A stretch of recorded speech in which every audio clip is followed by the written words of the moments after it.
Acontecia, vamos supor, há 10 anos atrás, quando alguém ganhava um bônus, sobrava um dinheiro, ganhava uma herança, ganhava na Mega Sena.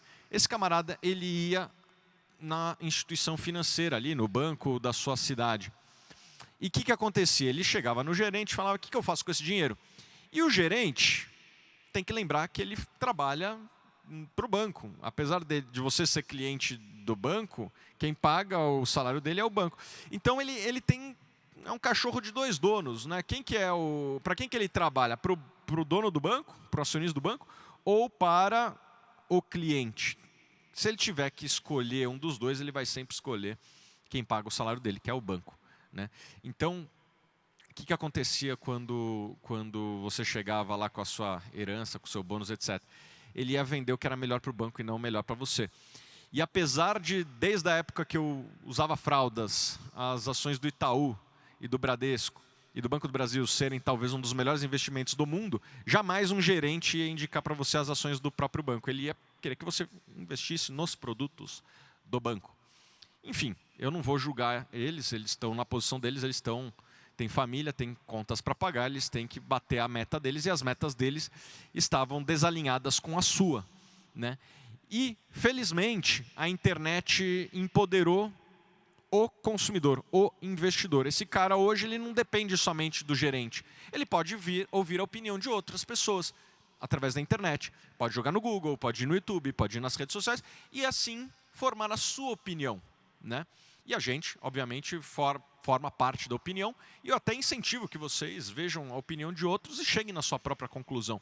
E assim você vai formar uma opinião de que talvez o que te vendiam anteriormente não era o melhor para você.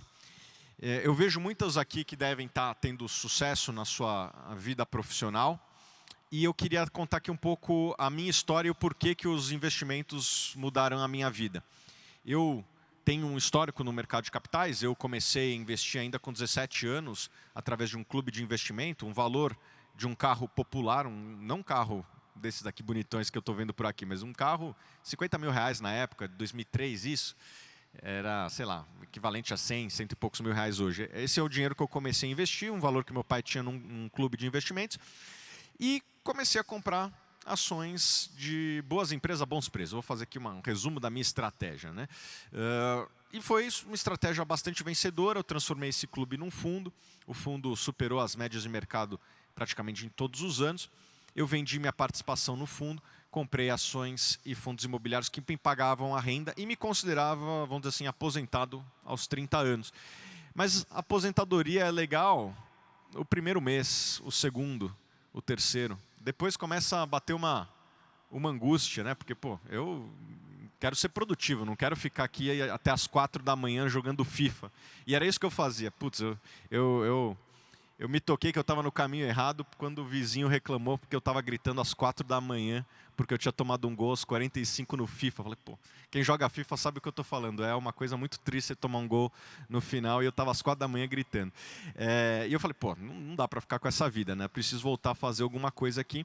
E fui estudar coisas relacionadas a investimento e a internet. Podemos até falar um pouquinho de internet aqui, que eu sei que muita gente aqui tem interesse em tudo que é assunto relacionado à internet. Por que eu gosto Então, vou até pular um pouquinho aqui. Por que eu gosto de negócios relacionados à internet? Lembra que eu trabalhava num fundo? Lá em 2011, eu recebi um combinado dos meus sócios. Falou assim, os caras me encarregaram de estudar negócios fora, né? O dólar estava mais ou menos 1,65.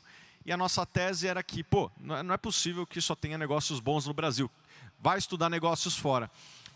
E no Brasil a gente não tinha muita empresa relacionada à internet na bolsa, né? As empresas brasileiras muitas dessas empresas que a gente vê, é o Itaú, o Bradesco, a Ambev, a Petrobras, a Vale, né? A gente não tinha as empresas de internet listadas na bolsa e ainda temos muito poucos. E daí na hora que eu fui estudar as empresas americanas, eu vi muitas empresas relacionadas à internet que tinham algumas características que eu gosto em ações, na hora que eu vou escolher ações.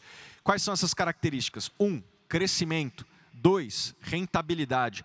3, asset light, né? Então, quando você vai construir uma operação online, provavelmente você não precisa construir um galpão, você não precisa fazer um investimento em indústria.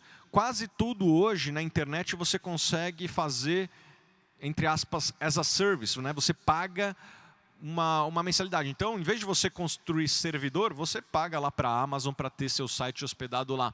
E quase todo o serviço hoje está mais ou menos assim. Então, hoje, eu diria que a gente vive na época de ouro do empreendedorismo, porque o que não falta é capital, né? O capital está entrando também para o empreendedor. O que faltam são ideias e execução.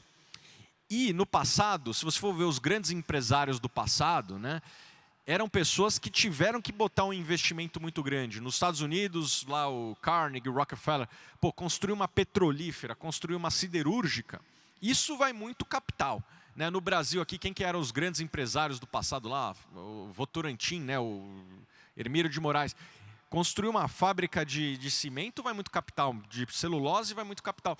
Mas as coisas de internet não vão muito capital. Né, o Kaiser aqui deve ter um monte de exemplo de pessoas que começaram sem nada, o próprio Kaiser, né, e conseguiram construir. Por quê? Porque capital não é barreira de entrada. O que é barreira de entrada? São boas ideias e boa execução. É isso. Né? E isso eu vi lá em 2011 e me deparei com uma série de empresas americanas, posso falar o nome de algumas, Google, Booking, até a Apple, Facebook, que eram empresas que tinham crescimento e rentabilidade. E daí, na hora que eu fui abrir o meu negócio, eu falei, pô, quero ter uma empresa de internet, porque além de tudo isso que eu falei, você consegue distribuição global, instantânea e 24 horas por dia, 7 dias por semana, 365 dias por ano. Vocês têm cliente fora do Brasil? A gente também, mais ou menos uns 5 a 10%. Olha só, se fosse ter uma loja física, nada contra quem tem loja física, tá? Mas uma loja física, você está limitado ali, é só geografia. Você tem uma loja física em Uberlândia, você está mais ou menos limitado lá. A internet é legal por conta disso. Você pode ter uma operação global, 24 horas por dia, instantaneamente. Você sobe sua loja, você está ao vivo e a cores para o mundo todo. Né? Você pode ter cliente do Brasil até o Japão. Obviamente que você vai estar limitado à língua e algumas outras coisas sim, mas pelo menos você tem uma escalabilidade muito grande com o negócio de internet. Então isso foi uma coisa que eu vi e trouxe para o meu negócio. E também a minha paixão é investimentos, é finanças, e a Suno veio meio que a junção dessas duas coisas, internet com finanças.